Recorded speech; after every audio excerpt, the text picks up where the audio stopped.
출애굽기 15장 19절에서 21절 말씀입니다. 오늘 말씀은 모세와 이스라엘 백성이 찬양을 마치자 모세의 누이 미리암과 여자들이 함께 찬양하는 것을 내용으로 하고 있습니다. 오늘 말씀에 보면은 미리암을 모세의 누이가 아닌 아론의 누이다라고 그렇게 소개하고 있습니다. 이것은 모세 가정의 제일 장녀인 것을 알 수 있죠. 그래서 미리암, 그 다음에 아론, 그 다음에 모세 이런 순으로 식구들이 이제 형성이 되는데, 그 미리암이 이제 하나님을 찬양하는 것을 또 볼 수가 있습니다. 또 미리암을 선지자라고 그렇게 소개하고 있습니다. 그만큼 그 하나님과 가까운 그런 영적인 그런 성장이 있었고 영적으로 이렇게 장성한 그런 사람으로 소개를 하고 있습니다. 선지자는 하나님 앞에서 하나님의 말씀을 전하는 사람을 선지자라고 그렇게 말을 하는데, 모세와 마찬가지로 그 가정이 하나님과 가까운, 하나님과 친밀한 교제가 있는 가정이었던 것을 알 수가 있습니다. 그 미리암이 이스라엘의 모든 여자들을 또 함께, 여자들과 함께 찬양하는 것, 모세의 뒤를 이어서 이스라엘 사람들의 찬양이 있은 뒤에 이제 찬양하는 것을 볼 수 있습니다. 언제 찬양을 했습니까? 언제 찬양했는지 19절에 나와 있습니다. 그들의 눈으로 여호와의 역사를 목격한 후에 찬양했습니다. 미리암과 여자들도 분명히 목격을 하였습니다. 바로의 말과 병거와 마병들이 바다에 수장되는 것을 보았고, 또 그 바닷길이 자신들에게는 생명의 길이었던 것을 보았습니다.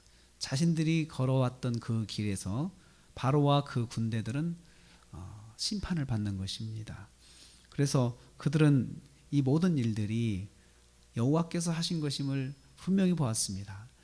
자기들은 마른 땅으로 안전하게 건너왔지만 바로 그 뒤에서 쫓아오는 바로의 그런 군대들이 그 홍해가 다시 뒤덮여서 수장되는 것을 보고, 이것은 분명히 하나님의 역사다라는 것을 그들이 알게 되었던 것입니다. 자신들이 하나님의 역사를 경험한 후에, 그리고 그 본 것을 가지고 하나님을 찬양하고 있는 것입니다. 그래서 찬양은 체험한 하나님을 높여드리는 것입니다. 내가 체험한 하나님, 이런 하나님이다 라는 것을 높여드리는 거죠. 또 내가 체험하지 않은 것을 하는 것은, 그것은 거짓말이죠. 그래서 믿음 생활하면서 내가 하나님께 경험한 것, 하나님 앞에서 체험한 것들은 반드시 찬양으로 높여드려야 합니다.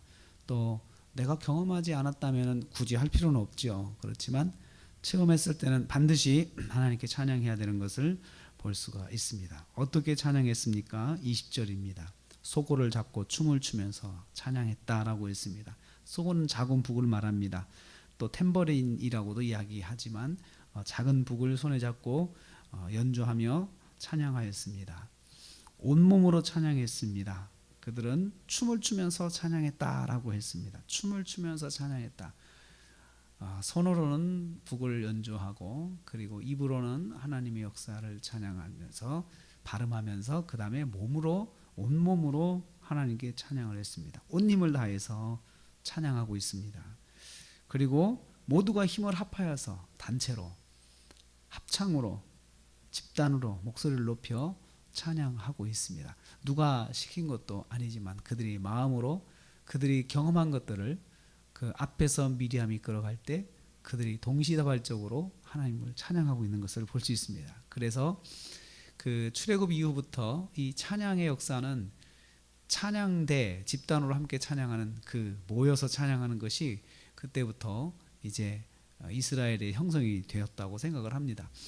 그래서 이스라엘이 이제 성전을 건축한 다음에, 솔로몬이 성전을 건축한 다음에 제일 먼저 한 일이 성가대를 건축했죠. 성가대를 조직해가지고 수많은 1000명이 넘는 사람들이 하나님을 찬양할 수 있도록 그렇게 하는 것이 바로 이 출애굽 이후로 이스라엘 백성이 단체로 찬양한 이것을 기억하면서 그것을 다시 한번 성전을 건축한 다음에 이룬 것이다라고 보고 있습니다. 여호와의 역사를 경험한 여자들이 전심으로 하나님께 찬양했습니다. 찬양은 여호와의 역사를 경험한 사람들이 힘을 모아 전심으로 드려야 하는 것입니다. 그래서 찬양대는 신앙 고백이 있어야 합니다. 신앙 고백이 있어야 찬양대가 제대로 찬양할 수 있는 것이고 그것이 성경적입니다. 그래서 아무나 찬양대를 하면 안 되고 하나님을 경험한 구원의 경험이 있는 사람, 구원의 고백이 있는 사람, 구원의 그 확신이 있는 사람, 그리고 하나님의 역사를 경험한 것들을 마음에 가지고 있는 사람, 몸에 가지고 있는 사람, 이런 분들이 찬양대를 해야 그 찬양의 곡 하나하나에 그 온 몸에 힘이 담겨서 하나님을 찬양할 수 있는 것입니다. 우리도 마찬가지입니다. 우리도 이렇게 찬송가를 통해 찬양을 하고 또 가스펠을 통해 찬양하는 것은 그것이 나하고 동떨어진 것이 아니고 거기에 있는 가사들이 정말 내가 경험한 하나님인 것을 우리도 동감할 때 그래서 더 찬양이 우리도 드려질 수가 있는 것입니다. 세 번째로 찬양의 내용은 무엇입니까? 21절입니다. 여호와는 높고 영화로우십니다. 이렇게 찬양했습니다. 여호와는 높고 영화로우십니다. 이것은 여호와의 품성을 찬양하는 것입니다. 하나님이 어떤 분이신지 자기가 경험한 그 하나님의 품성, 하나님의 인격, 이것을 찬양하는 것입니다. 하나님은 높다, 높고 영화롭다라고 하는 말은 히브리어에서는 같은 단어입니다. 높고 높으신 분이시다라고 그 뜻이죠. 그런데 뒤를 영화롭다라고 번역을 했습니다.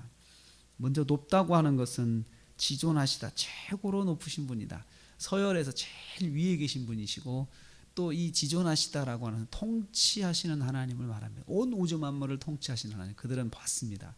바닷물도 하나님께서 자신의 뜻대로 딱 가르시고 때가 되면 딱 덮으시고 하는 그러한 그 하나님의 역사를 그들은 직접 목격을 했습니다. 짧은 시간에 벌어졌다가 다시 닫히는 이 바닷물의 그런 그 바닷물도 다스리시는 하나님을 그들은 본 거죠. 그래서 제일 높으신 분이십니다. 제일 높으신 분이고 통치자시고 온 우주 만물을 자신의 뜻대로 다스리시고 통치하시고 움직이시는 분이십니다. 그분은 또 영화로우시다. 높고 높으신 분이시다는 거예요.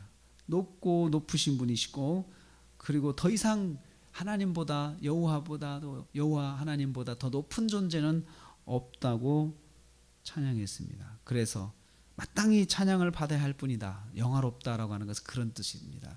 마땅히 찬양을 받아야 할 그런 위치에 계신 분이시다라고 그들이 입을 모아서 찬양을 했습니다. 어떻게 이 찬양이 가능합니까? 그들이 보았기 때문에 그렇습니다. 그래서 하나님은 이런 분이구나. 우리는 보통 어떤 사건을 내가 경험하면 사건에 대한 간증도 있지만 사건을 통해서 내가 깨달은 하나님이 있잖아요. 그 하나님을 이 사람들은 높고 영화로우시다 고백을 했습니다. 말과 그 탄자를 바다에 던지셨다라고 찬양했습니다. 그들이 체험한 거죠. 현실적인 문제를 해결하시는 하나님의 역사를 본 것이에요. 그래서 그 뒤에 자기들의 생명을 빼앗기 위해서 쫓아오는 바로의 군대들이 어떻게 심판을 받았는가를 그들이 보았거든요. 그것을 찬양했어요. 나에게 하나님 이렇게 역사하셨다라고 찬양했고 이것을 내가 경험해보니 하나님은 정말 높으신 분이시구나 라는 것을 찬양을 했습니다. 그들이 본 것을 찬양했습니다. 여호와 역사를 경험한 사람들은 다 찬양을 드려야 할 사람들입니다. 하나님의 구원의 역사를 경험하고도 찬양하지 못하고 살면 그 하나님의 은혜를 저버리는 것입니다. 자신이 본 것을 찬양했습니다. 체험한 것을 찬양한 것이죠. 찬양은 내가 체험한 하나님을 높여드리는 것입니다. 또 그것을 알려드리는 것입니다. 하나님은 이런 하나님입니다 라고 사람들한테 고백하는 것입니다. 오늘 미리암이 우리에게 그걸 가르쳐줬습니다. 찬양을 어떻게 하는 건지, 또 찬양은 무엇을 찬양하는 건지, 찬양은 온몸으로 찬양해야 하는 것입니다. 찬양은 하나님을 경험한 것을 높여드리는 것이 찬양입니다. 오늘도 우리가 하루를 시작합니다. 또 한 주간을 시작합니다. 한 주간도 하나님께서 우리에게 역사하시는 것이 너무나도 많고 우리가 말로 하려고 그러면 세밀한 것부터 생각해보면 참 많습니다. 그 하나님을 순간순간 높여드리면서 이번 한 주간 동안 우리가 승리하는 한 주간 되시기를 주님의 이름으로 축복합니다.